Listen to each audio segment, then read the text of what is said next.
It's always fun when something unexpected arrives, and this package is no exception. I know it's going to be interesting. I wanted to share it with you guys because it came from someone special in this community who shall remain nameless. So let's open this up and see what we're looking at. What the fuck?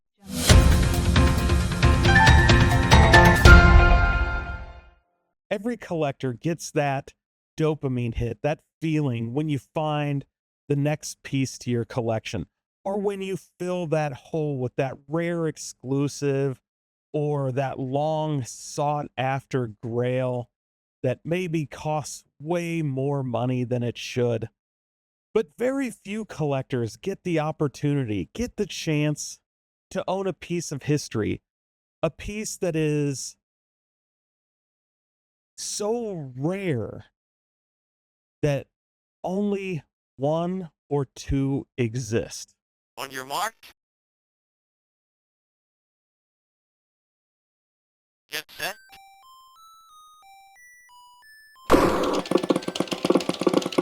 I'm talking about the prototype, that rare piece that was created as a proof of concept to show that something could be done, but for whatever reason, ultimately never made it into production.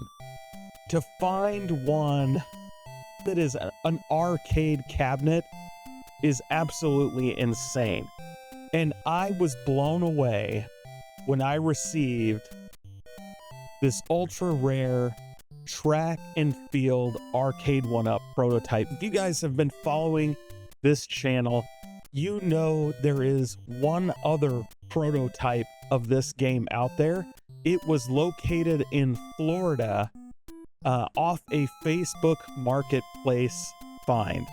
And that individual still has his cabinet, but here sits the only other one to ever exist. It's 3/4 scale, was created at the height of Arcade1up's really popularity when they were feeding into home arcade collectors and delivering what we wanted, what we asked for.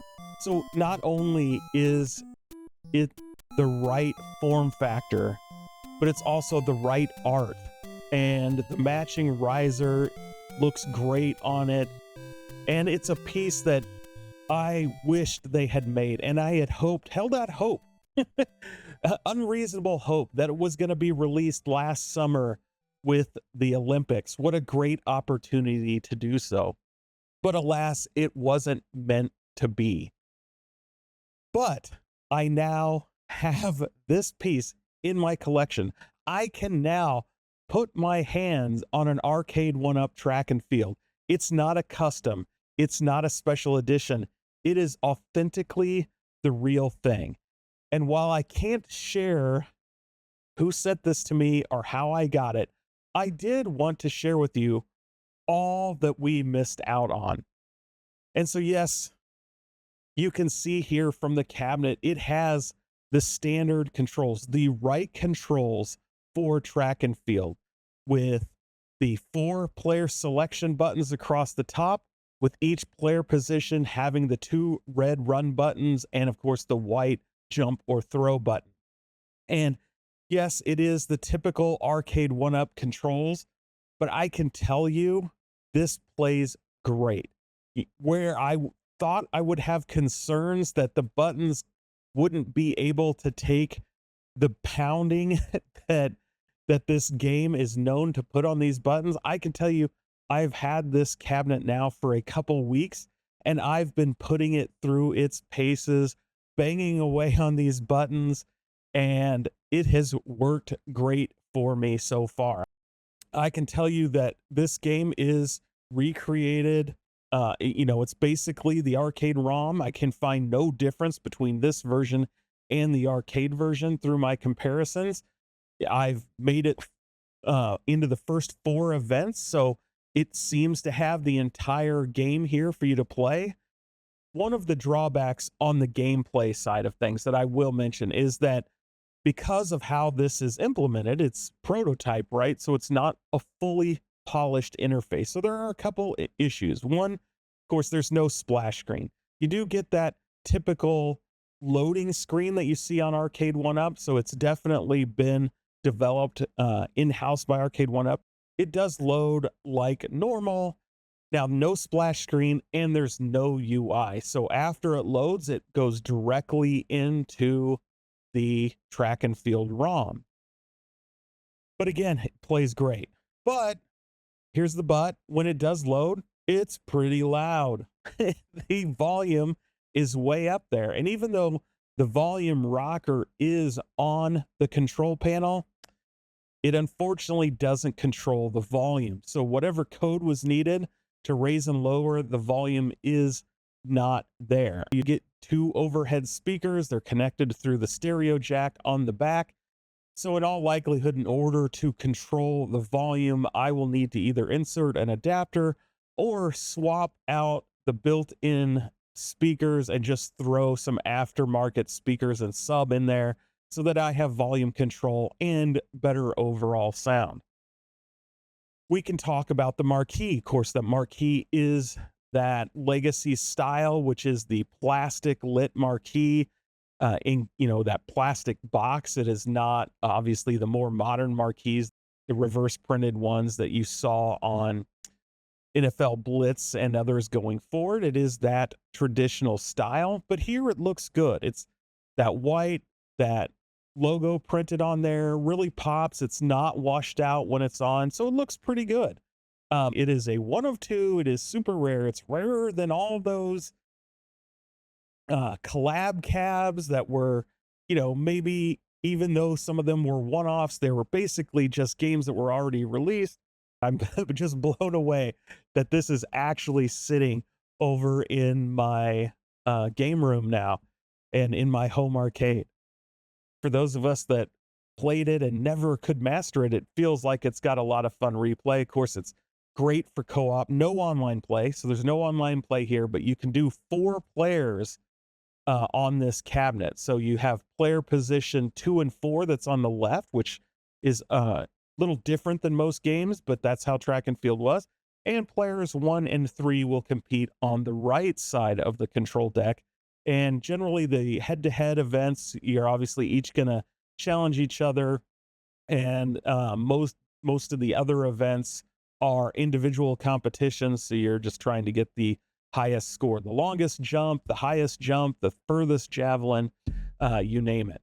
So it's a great cabinet, and it's a lot of fun if you're a track and field fan. And unfortunately, or fortunately, depending on how you look at it, it has only one game, and the cab is clearly designed for that one game. Now, had this come out, I can easily see Track and Field 2 being added onto this cab, Hyper Sports being added, maybe Hyper Sports 99. So there was opportunity to add more games on here without really disrupting the look and feel too much.